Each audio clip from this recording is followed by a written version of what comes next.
let each group just play one song by themselves. I'll give you a little information on each instrument in case your student is having some distress at home.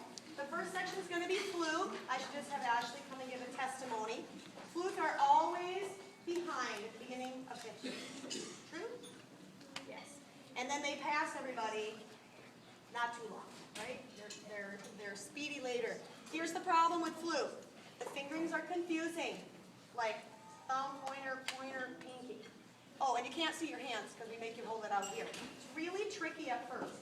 So the flutes are all like, what? Seriously? We can't play as fast as everybody else. I know. That's okay.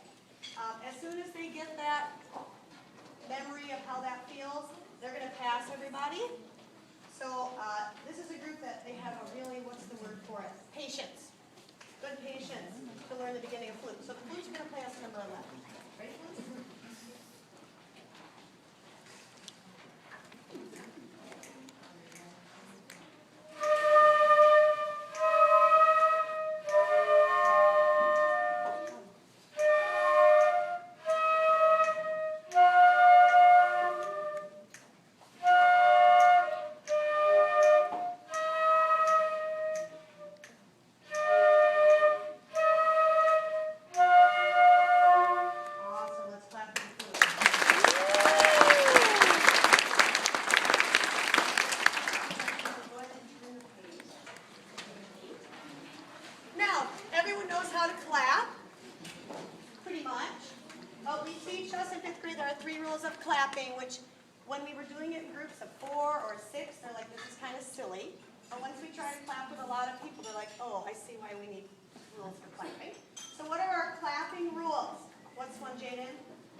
Don't look at their book. They look at their neighbor or at me. That's important. What's another one, Samantha? Count out loud. Count out loud. They don't really like that one, but that's a really good one.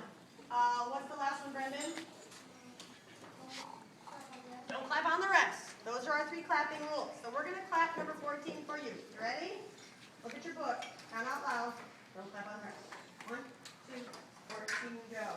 1, 2, 3, 4. 1, 2, 3, 4. 1, 2, 3, 4. 1, 2, 3, 4. 1, 2, 3, 4. 1, 2, 3, 4. 1, 2, 3, 4. 1, 2, 3. Awesome. That's really good. Now we learned a new kind of note. We do a lot of clapping in band, so I'm glad that they're finding it really easy. What's the next kind of note that we need, Camden? Quarter note. What's it worth, Wyatt? 1. 1. And what's our matching Levi? Quarter rest worth how many, Levi? 1. Now, I'm apparently getting old. I have forgotten to bring my trumpet up. Sad. So now I'm live. I'm going to have a trumpet here, but you'll get over it. All right, there's 2 reasons I usually bring my trumpet up. 1, I like to show you my bad trumpet, and I say it's a victim of home repair. It's all duct taped together. And some very well-meaning father, not to call the fathers out, but some very well-intentioned father at one time thought he was going to fix it. Okay? So there's no home repair. We don't really want you to do home repair. Most common thing in 5th grade is mouthpieces getting stuck. It's up through 12th grade, I shouldn't say 5th grade. It's in there and you can't get it out. And people that are strong love to yank on these, okay? That's really not a good idea.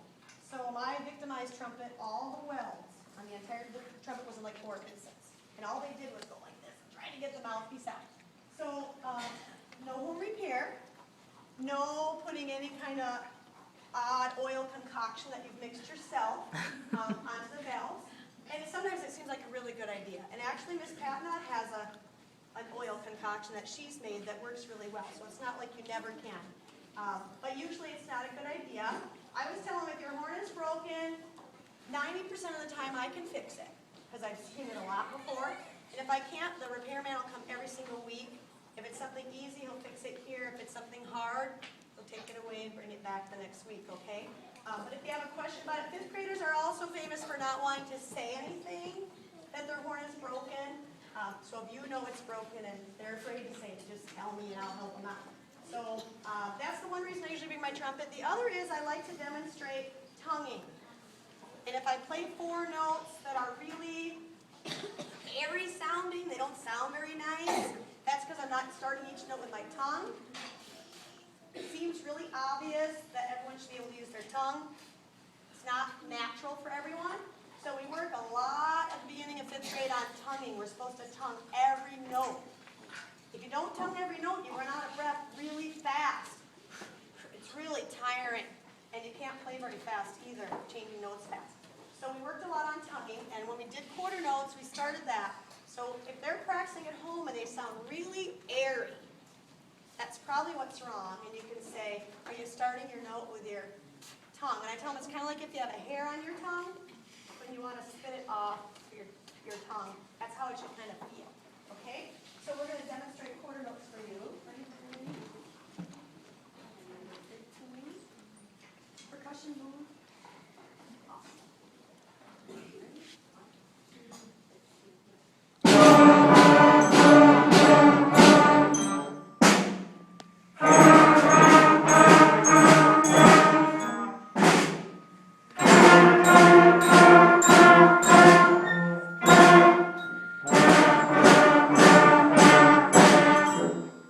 Awesome.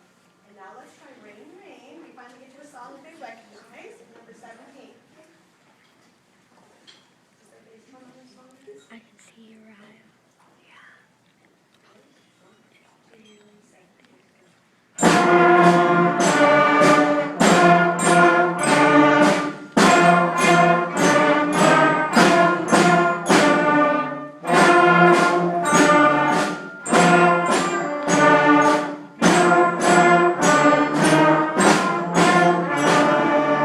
Awesome. Let's clap for that.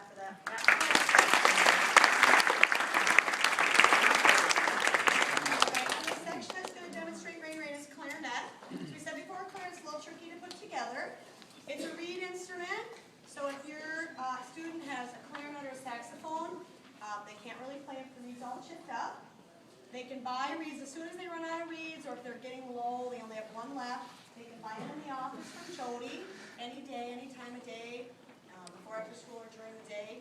They're actually cheaper buying them in the office than ordering them because we buy them when they're on sale. They're on sale twice a year. So that's where I recommend you get them. Hardest thing about beginner clarinet is not getting all these extra keys that we're not using yet and covering up all the holes completely. So clarinets, let's hear Rain, Rain from you guys.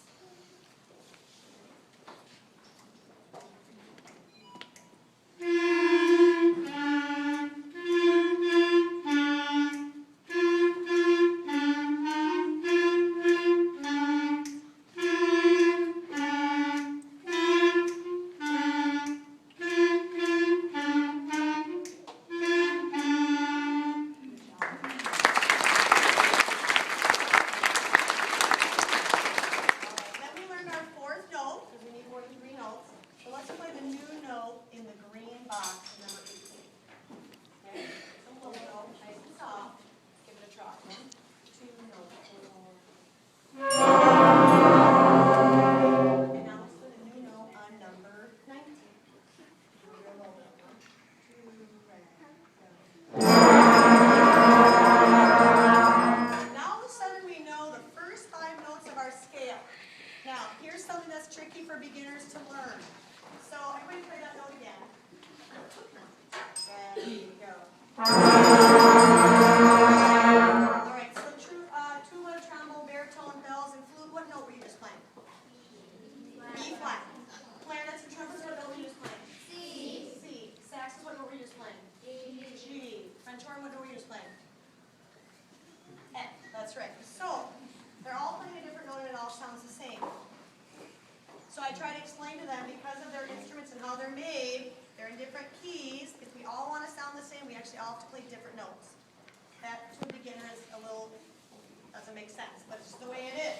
And I tell them that because kids love to get together and play something for their church or something at home for Christmas or get on the internet, print off some music and play it.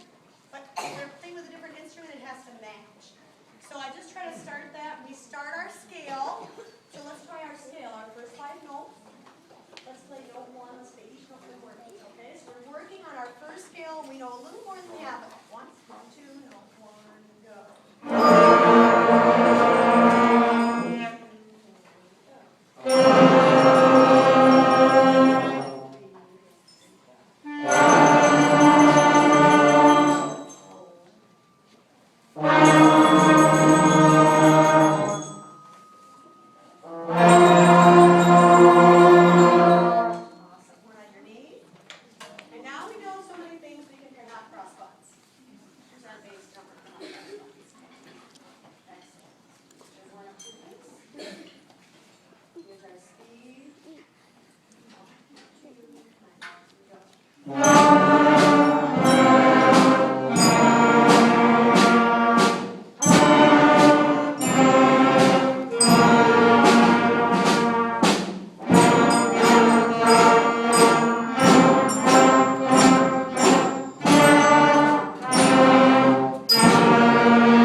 hardest part about trumpet right now?